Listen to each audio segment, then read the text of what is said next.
Assalamualaikum dan selamat sejahtera. Kami dari Kumpulan 12 akan membentangkan isu sosial dan budaya rakyat Malaysia dalam tempoh Perintah Kawalan Pergerakan PKP dan hubungannya dengan etika bersosial dan berbudaya dalam pelbagai peradaban.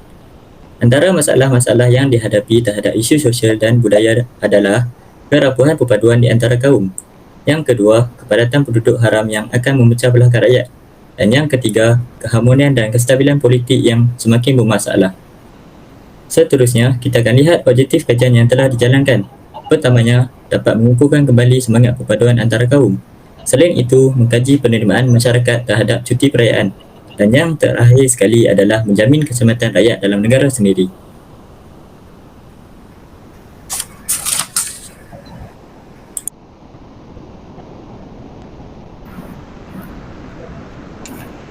Berdasarkan kajian literatur untuk tajuk ini, mengikut pandangan pakar perubatan kesihatan awam dan pakar epidemiologi, Profesor Dr. Nora Nakir Hairi, Fakulti Perubatan Universiti Malaya, beliau mengatakan bahawa apa yang dimaksudkan dengan norma budaya kehidupan baharu adalah dinamakan sebagai 3 serangkai, iaitu kerap membasuh tangan, penjarakan sosial serta penggunaan penutup hidung dan mulut bagi mereka yang tidak sihat.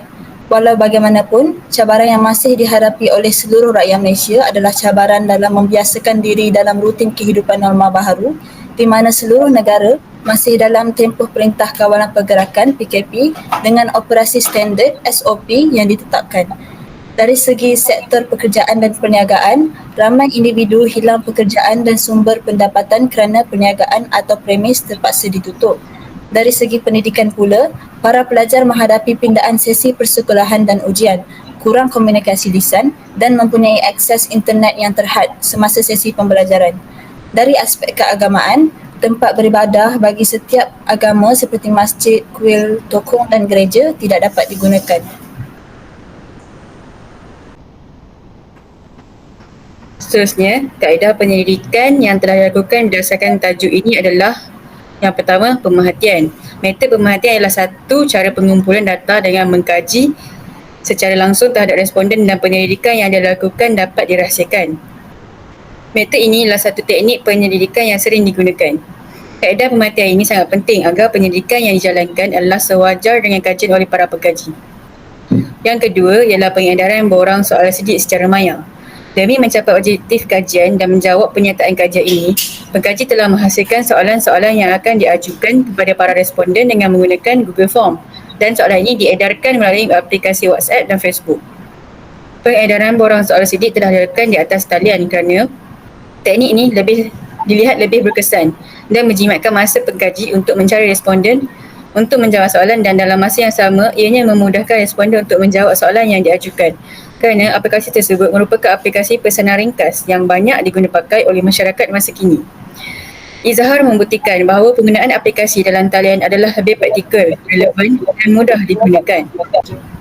Izhar membuktikan bahawa penggunaan aplikasi dalam talian adalah lebih praktikal, relevan dan mudah digunakan untuk mengumpul dan menganalisis data sebagai sumber primer daripada kaedah berjumpa responden secara terus yang memakan banyak masa dan wang. Yang ketiga, kaedah temu bual beberapa individu bagi membuktikan kesan PKP. Kaedah temu bual ini adalah untuk mendapatkan data dan maklumat.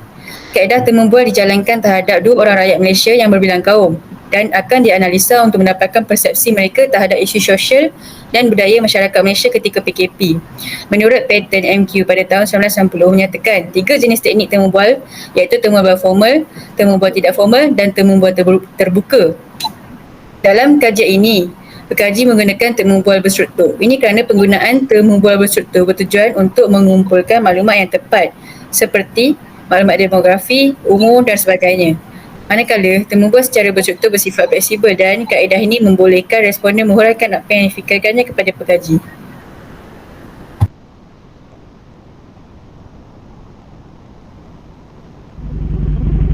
Graf yang dapat dilihat adalah respon masyarakat terhadap kesan PKP kepada etika bersosial dan berbudaya.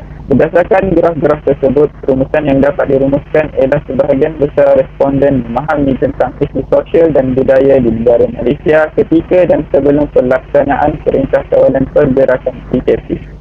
Seterusnya, sebahagian besar responden juga menyokong kenyataan tentang sosial dan budaya rakyat Malaysia semakin terjejas sejak Perintah Kawalan Pergerakan PKP dengan memilih untuk sangat setuju dan setuju. Hal ini kerana majoriti daripada responden memilih untuk bersetuju dengan kenyataan pandemik telah memaksa pembatalan dan penangguhan banyak aktiviti kemasyarakatan di negara ini, termasuklah aktiviti bergotong royong sekaligus memberi kesan kepada aktiviti sosial dan budaya. Sebagai contoh, kesan yang akan terjadi daripada perkara ini adalah masyarakat Malaysia yang terdiri daripada pelbagai bangsa dan agama tidak dapat berkumpul untuk bekerja sama dalam sesuatu perkara. Hal ini akan menyebabkan sifat kesatu paduan antara masyarakat menjadi agak susah untuk dibina. PKP juga telah menyebabkan hampir keseluruhan aktiviti sosial dan budaya telah disekat seperti aktiviti ziarah-menziarahi ketika perayaan. Hal ini sekaligus menyebabkan ikatan persaudaraan sesama masyarakat akan sedikit sebanyak terjejas akibat daripada larangan untuk berkumpul oleh kerajaan. Hasil daripada kajian ini menunjukkan sebilangan besar daripada 222 orang responden mengambil tahu dan memahami tentang isu sosial dan budaya di negara Malaysia. Selain itu, responden-responden juga menyokong bahawa Perintah Kawalan Pergerakan iaitu PKP yang dilaksanakan kerajaan menyebabkan aktiviti sosial dan budaya di negara Malaysia telah terjejas. Memang benar hal ini memberi impak kepada aktiviti sosial dan budaya. Walau bagaimanapun, Perintah Kawalan Pergerakan iaitu PKP menjadi keputusan yang amat wajar bagi kerajaan Malaysia demi membendung wabak COVID-19 dan keselamatan rakyat Malaysia.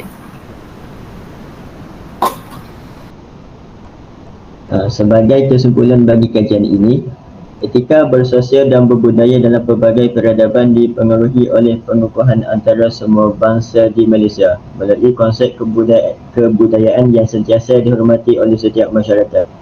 Isu sosial dan budaya haruslah dikurangkan bagi melahirkan sebuah negara yang harmoni daripada persengketaan antara masyarakat yang berbilang bangsa. Oleh itu, pihak kerajaan dan masyarakat mempunyai peranan masing-masing dalam misi mencapai keharmonian kaum. Pihak kerajaan haruslah merangka pelbagai strategi yang jelas bagi membendung isu sosial dan budaya rakyat Malaysia dalam tempoh Perintah Kawalan Pergerakan.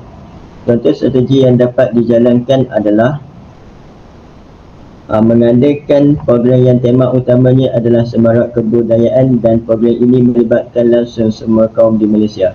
Selain itu, pihak kerajaan haruslah mengawal pihak media massa dengan mewajibkan mereka membuat iklan dan kempen tentang keburukan perpecahan masyarakat. Pihak kerajaan juga perlulah membenarkan aktiviti sosial dan kebudayaan dengan mengenakan syarat yang cukup ketat seperti menghadkan jumlah penglibatan. Masyarakat pula haruslah berganding bahu dalam mengukuhkan hubungan kemasyarakatan. Selain itu, masyarakat perlu memanfaatkan teknologi terkini sebagai satu media baru untuk bersosial dan berbudaya.